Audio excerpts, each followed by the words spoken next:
Salve pessoal, bem-vindos a mais um vídeo aqui no meu canal. Meu nome é Pedro Cabral e se você não me conhece, eu sou filmmaker, músico, professor e, como eu costumo dizer, entusiasta do bodybuilder nas horas vagas. Mas então vamos lá, não esquece de deixar o seu like aqui no canal, se inscreve, assina o sininho de notificações e deixa seus comentários aí, beleza? Hoje vamos fazer um vídeo um pouco diferente aqui, vamos fazer uma aula um pouco mais histórica.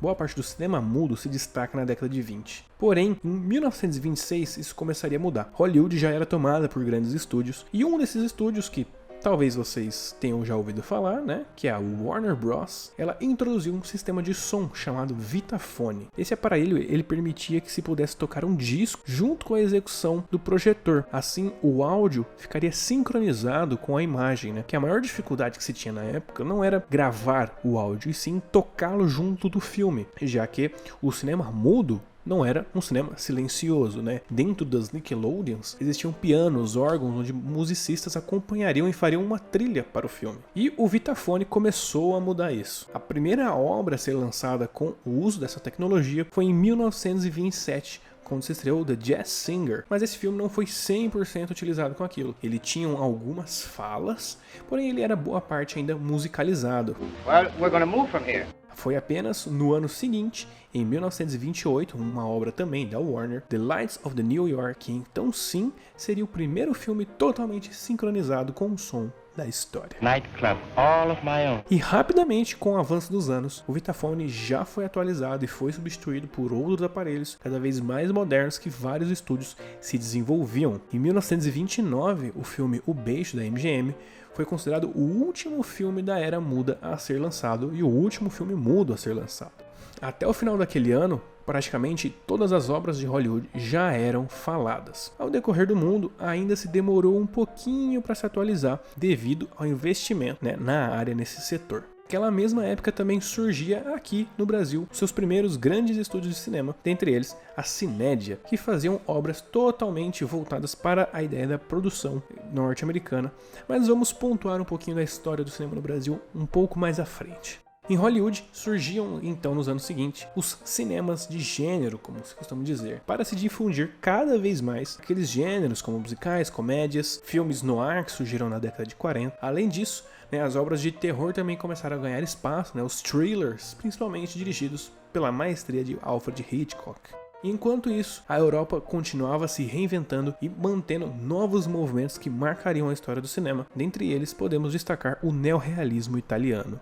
O neorrealismo italiano buscava mostrar a ideia da verdade nua e crua do mundo pós e durante a guerra na Itália, abordando fortemente os temas sociais e mostrar a realidade da população que ali vivia. Bem colado ali com ele, foi fortemente seguido na França um novo movimento, que era a Nouvelle Vague, onde se buscava quebrar totalmente o vínculo com os grandes estúdios e as produções de massa, partindo de uma ideia em que não ficasse com aquela temática extremamente romantizada e irreal, que era totalmente estipulada pelos grandes estúdios de Hollywood, partindo então por uma exploração de temas mais ousados, quebrando aquela narrativa linearizada, trazendo aspectos, pessoas que não eram totalmente atores, cenários mais naturais. A Nouvelle Vague surgia marcando, essa época. Enquanto isso, no Brasil, explodiu o sucesso das grandes produções de comédias de baixíssimo orçamento, que vieram a ser conhecidas como as famigeradas chanchadas. Não vamos confundir chanchadas com pornô chanchadas, tá?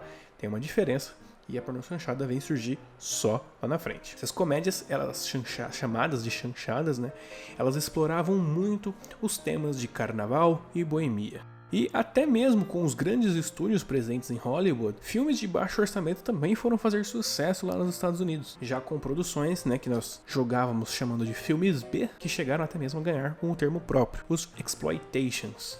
Ok, então cravando aqui em meados da década de 30, 40, eu vou focar um pouquinho no cinema brasileiro, já que nas próximas 2 décadas, o cinema tanto europeu quanto americano vai ficar um pouquinho parado, sem apresentar muitas grandes novidades nesse nosso breve corte. Voltando ao Brasil, não só de chanchadas vivia o pessoal tupiniquim. Nessa mesma época surgiu o estúdio chamado Veracruz, que buscou se basear muito no sucesso das obras de Hollywood de altíssimo orçamento. Muitos dos maiores sucessos desse estúdio foram as produções de Mazzaropi. E também podemos destacar um dos seus grandes sucessos, que foi o filme O Cangaceiro, de 1953, que foi o primeiro filme brasileiro a ganhar o Festival de Cannes e ser um grande sucesso mundo afora. Entretanto, mesmo com o sucesso de O Cangaceiro, os altíssimos gastos acabaram levando a Veracruz à falência. O filme Cangaceiro rendeu ótimos lucros, porém nem todo esse lucro voltava para o estúdio, já que boa parte desse lucro ficava com as distribuidoras internacionais. E logo, em 1954, um ano depois do lançamento do filme, a Veracruz declarou falência. Foi durante esse período também que o cinema começou a ganhar cores pelo mundo, mas ainda se mantinha uma mesma fórmula, já que no Brasil, logo ali da década de 50 para 60, se iniciou um novo período, o que nós chamamos de cinema novo. Esse movimento ele bebia diretamente nas fontes do neorrealismo italiano e da Nouvelle Vague. Buscava um cinema de contracultura com as grandes produções brasileiras que se espelhavam totalmente no cinema norte-americano e contra as comédias populares. Buscava um caráter mais revolucionário, de cunho social e político, e querendo mostrar a realidade das pessoas no país. Junto ao cinema novo, tivemos também o chamado cinema marginal, ou conhecido por alguns como Woodgrud, que partia de um princípio muito similar ao cinema novo, na sua ideia de contracultura, as produções realizadas, ênfase social e política, porém com um experimentalismo de caráter bem mais radical.